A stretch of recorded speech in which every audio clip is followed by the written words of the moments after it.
Hey everyone, welcome to Rugged Outdoors Guide. Pete here. Today I'm going to be starting a 5-day trip to a place called Noganosh Lake Provincial Park. And it's, there's creatures flying around now for sure. Just got out of the car. It's a non-operating provincial park in central Ontario. And by non-operating, what that really means is that there's just no services there. It's officially a provincial park, like a state park, and it's owned by the government and protected and all that, but there's no services there. Nobody's working there. There's no staff. And so what that also means is that it's free. You don't have to pay for any camping. You can stay as long as you want, practically. So the reason I'm doing this trip is to show you guys, if you're interested, some really great options. This is one of them for beginners. If you're just starting out, you don't know a lot about canoe camping, like portaging specifically, this trip is kind of like an introductory. So it's not exactly rugged and tough or anything like that, but that's okay. I haven't done it yet, and I know a lot of people have talked about it, and so I wanted to experience it for myself. You can do it in about 2 or 3 days, depending on how far into the park you want to go. I'm going to take about 5 days. I'm going to explore a little bit more than maybe weekend warriors do. So let's take a look at the route. All right guys, so just so you can kind of see where I'm starting and where we are, right here is a place called S Narrows, and it is where Highway 522 crosses. 522 goes to Highway 69 and then up north to Sudbury and down south to Parry Sound. So this is the put-in point, S Narrows. It's right on the bridge, right where the road crosses the lake. These are like finger lakes here. Dollars Lake is up here, and it's a wind tunnel. So you go down here from there down this long sliver. You get to this lake, which is another long sliver. It's called Kawigamog, and then I'm right about here now. And I've got a little ways to go still, and you see all this green area. This is Noganosh Lake Provincial Park. So right here is a portage, and then there's a couple more here before you get into Smoky Lake, where there's a fishing camp, but otherwise you can't get in there with a motorized boat.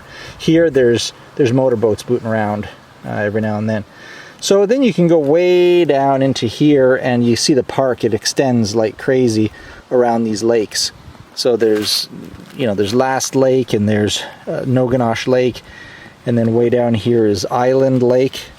So I don't know what I'm going to do.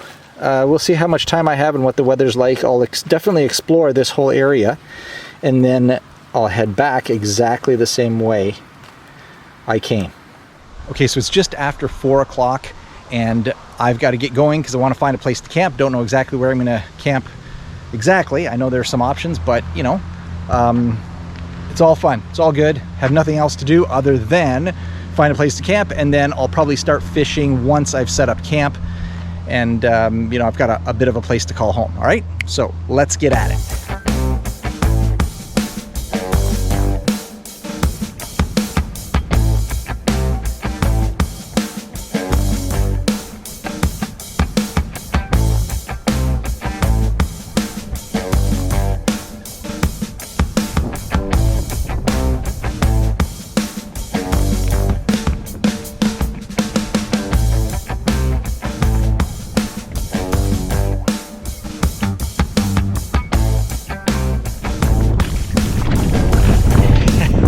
Of course, as always happens on every canoe trip on planet Earth, I'm paddling into the wind, and it's kind of a good stiff mid-day chop.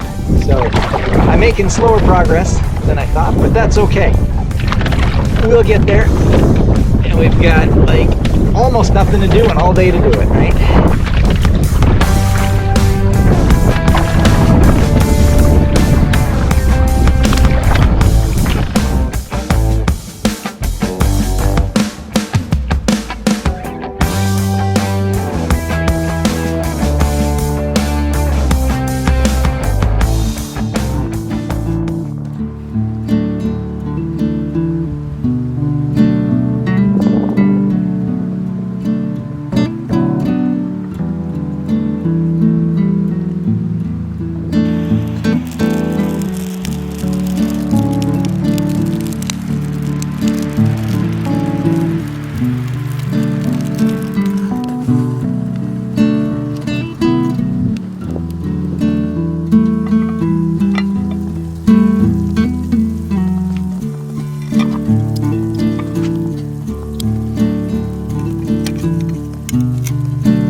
know, I eat pretty simply on a canoe trip.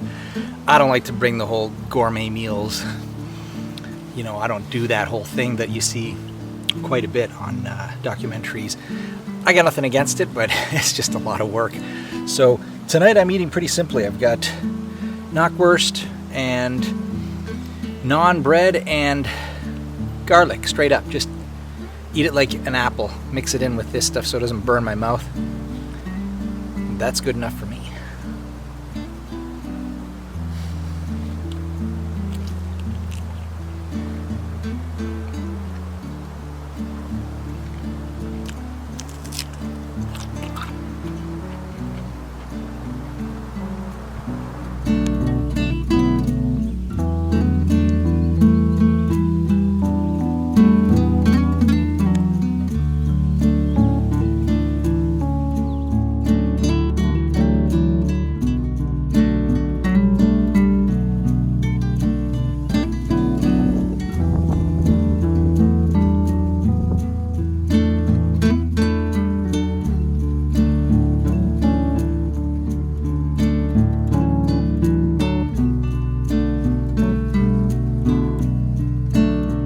So this is my first night camping here. I'm not quite on the provincial park, Noganosh Lake, just yet.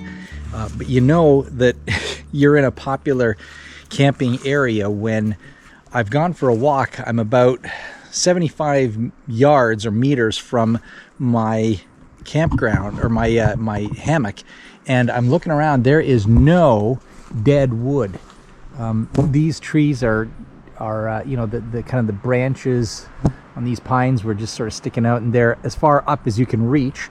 They've been ripped off, and I'm looking around the whole place, and the same thing is going on, and there's no dead wood anywhere. I've walked about 150 yards or so, and from my hammock, like into the forest, and there's nothing. Just you know, there's twigs, enough to make a twig stove fire, but that's kind of about it. And so we will get into something a little bit more wild very soon, but I'm not even really sure how much more, because it is, Noganosh Lake is really a another really popular place. So we'll see. I might not be doing too many campfires. I don't want to force the issue. I don't want to travel, you know, a mile inland to get some firewood. So probably won't have a fire tonight.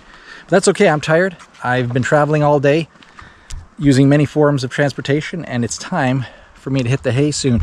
I would like to go fishing. I think I'm going to get out just for a little bit, see what happens. The wind is just calming down now. Let's do it.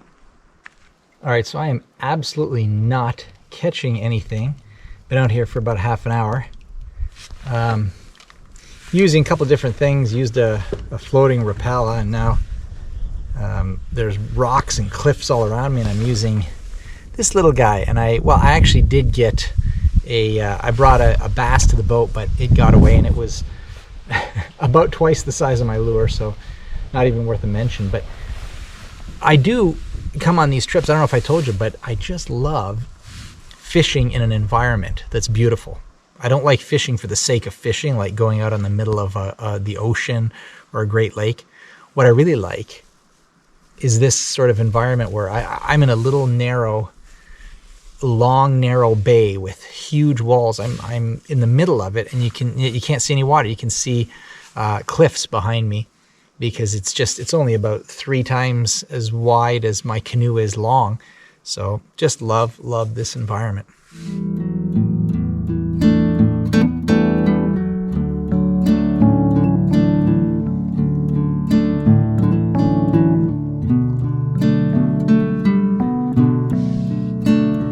Okay, so I did catch something. Whoa, a little sunfish. Oh man, now it's sliming up my boat. Oh buddy, how do I get you out? Oh, there we go. Look, I'm holding him like a real bass. There you go. There's my catch of the day. Oh brother, I gotta get up to some big water or something.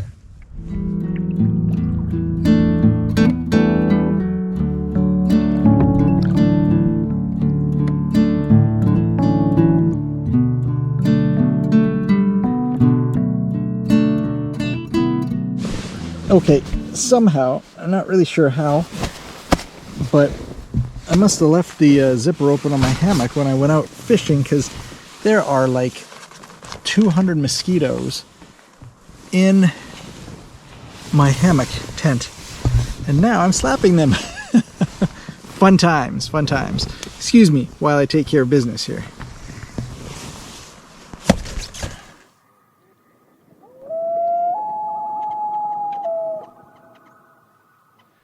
All right, so I'm out of my tent bright and early, 5:30. Beautiful day, but last night was a bit of a gong show. Literally hundreds, not metaphorically, but literally hundreds of mosquitoes in my tent.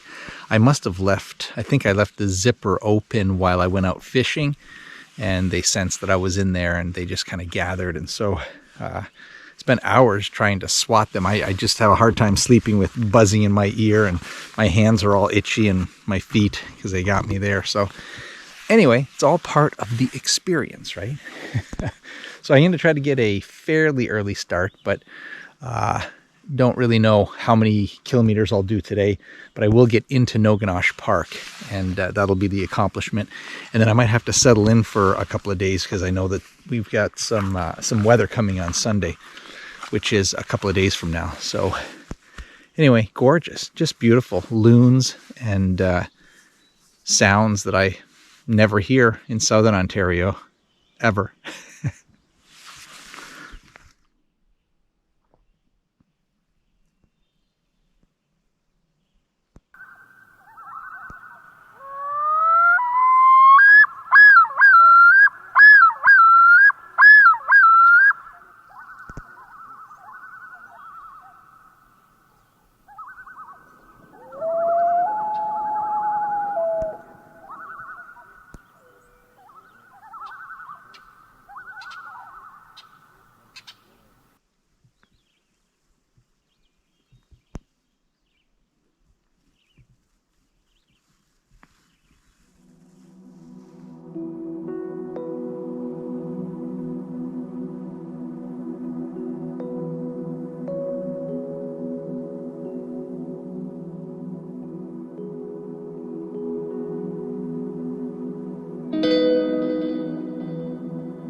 So right now it's just an excellent day for paddling. I'm taking a bit of a break because, wow, wonder of wonders, I'm moving with the wind. Awesome.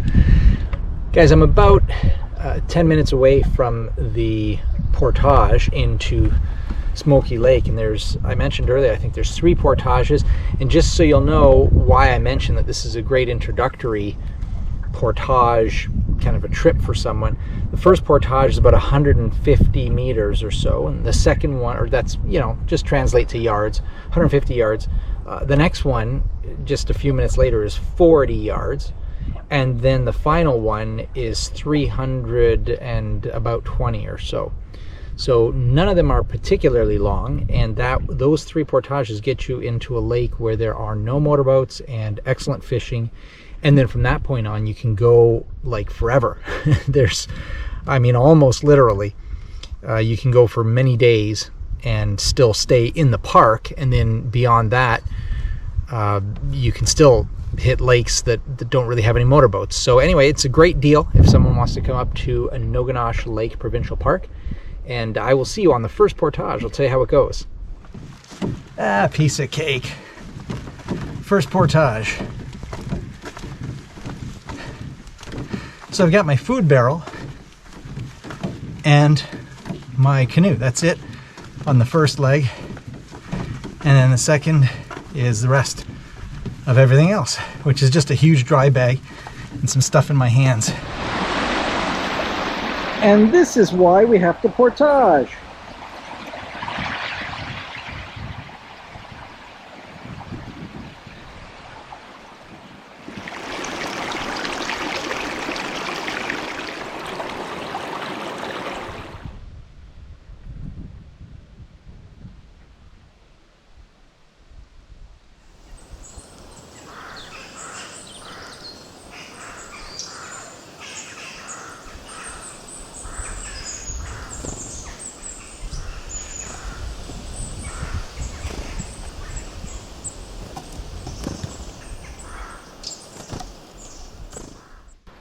So guys, this is the section after the first portage. It's basically a lily pad pond. It's quite nice, actually. It has a channel that you're supposed to kind of follow. It's very windy. You don't have to follow it, but it just helps you reduce resistance on your canoe as you go through the lily pads. It's a lot harder. So anyway, you see it on a lot of different videos, what people do on Noganosh, and I just thought I'd show it to you my way.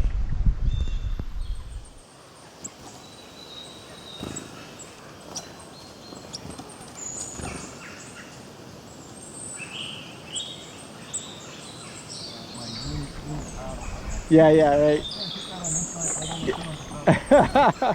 Well, you're already pretty small in the shot. You as well. Take care.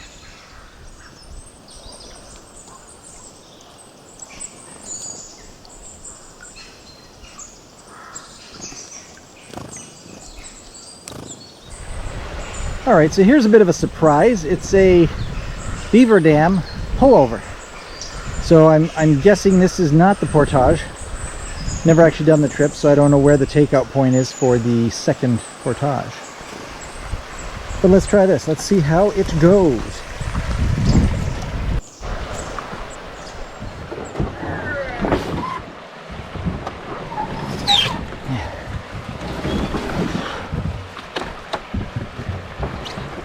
Wow, that's heavy. What did this guy pack?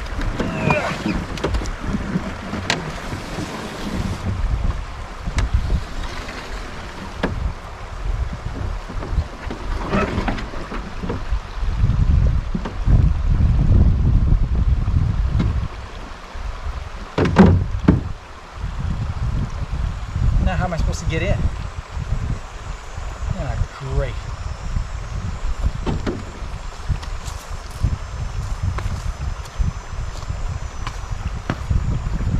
Oh. There were stepping stones. That's pretty awesome.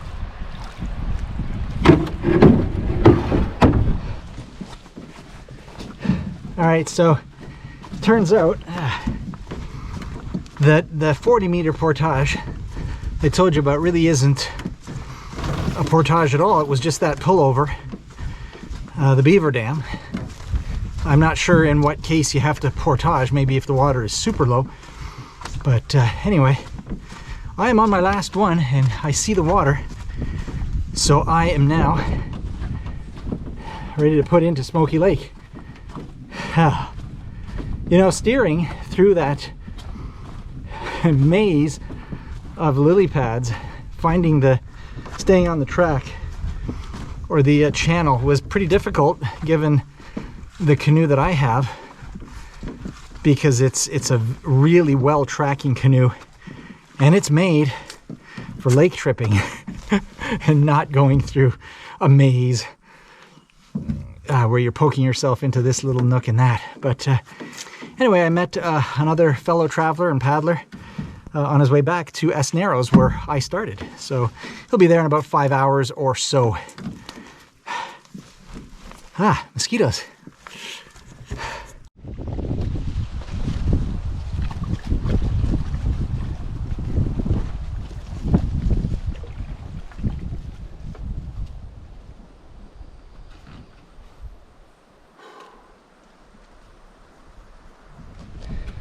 All right, I am now officially on Smoky Lake.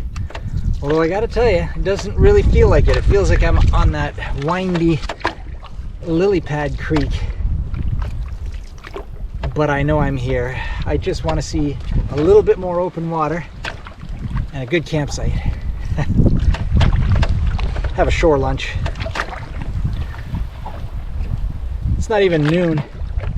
So I'm making fairly good time, even though I'm kind of dawdling.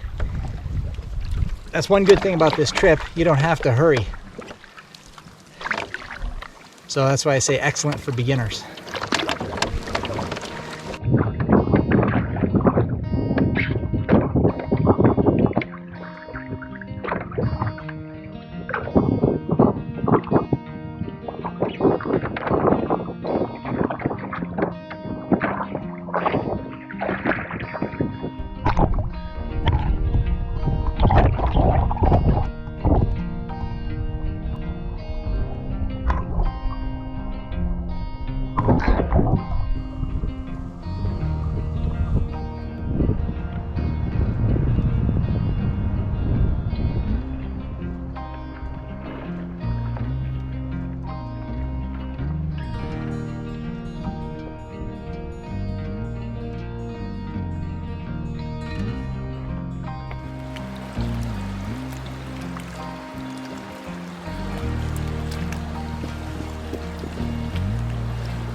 Alright, some of you might be wondering what I use to keep my electronics charged. This is just a 9-panel charger, solar charger, and it does a pretty decent job. I just finished charging my iPhone, which was 10% down. It took me about an hour and a half, but it depends on the intensity of the sun. I did a GoPro battery that was at about 10%, and it only took an hour. So it really depends on different factors. But this one's pretty good. It's made by X-Dragon. Whatever X-Dragon is, doesn't matter. It seems to do a pretty good job. So, I mean, it's relatively heavy, and once you fold it up, it's about that thick, and you know, it's got some weight to it, but it does its job.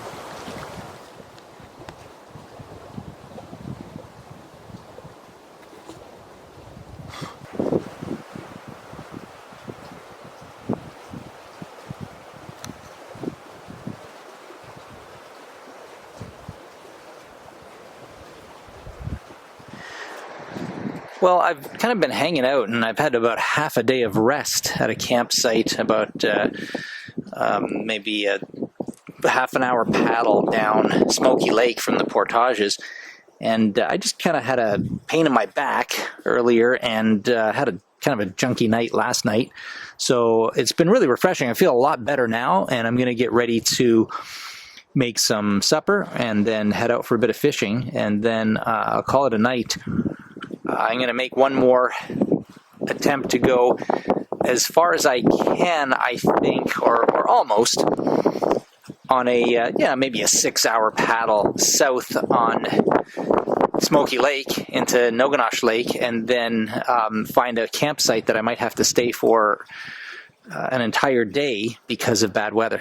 So we'll see how that goes.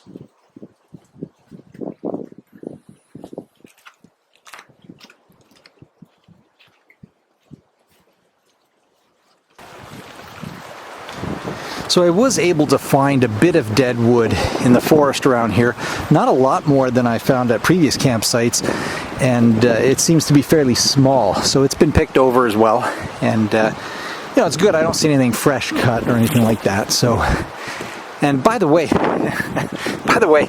if you're wondering why I am walking around with no shirt on, I'm not trying to show off. Trust me, I have no abs at all.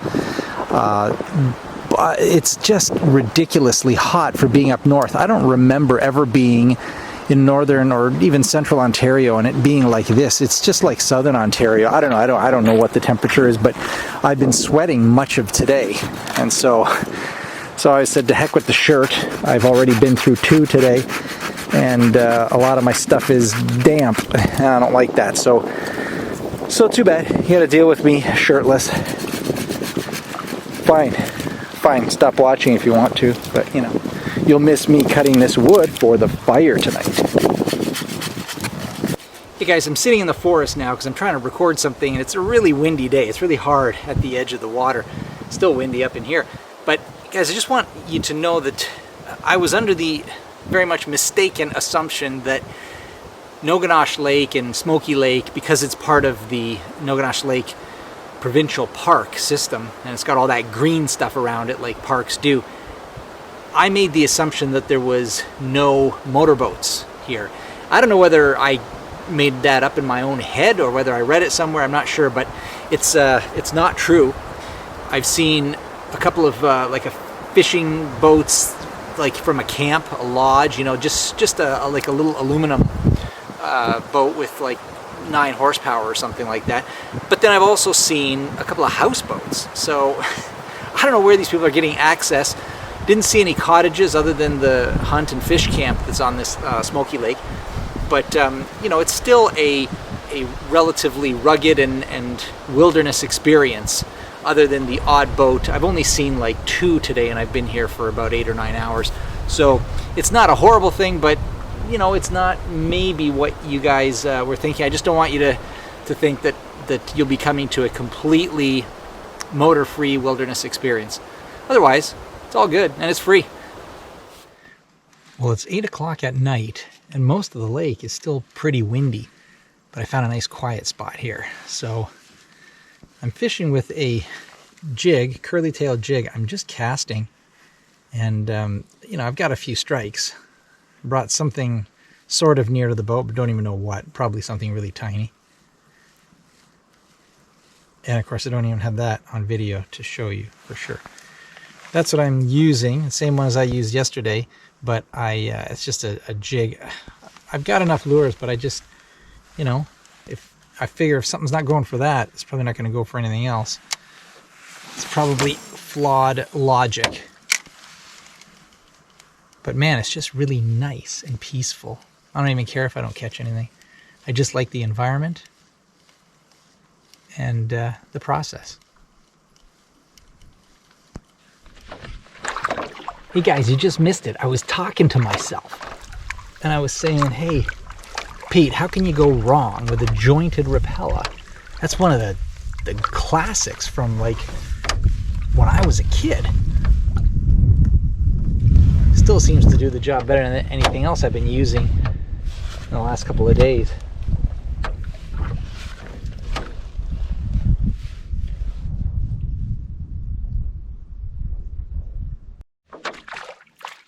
Yahoo! Oh!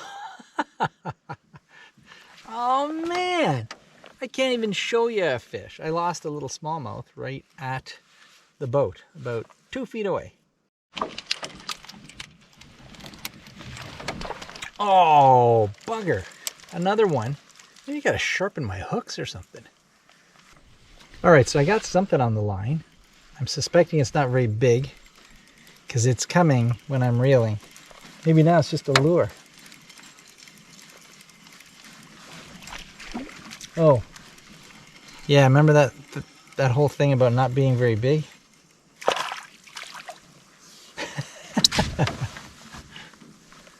There. Not very big.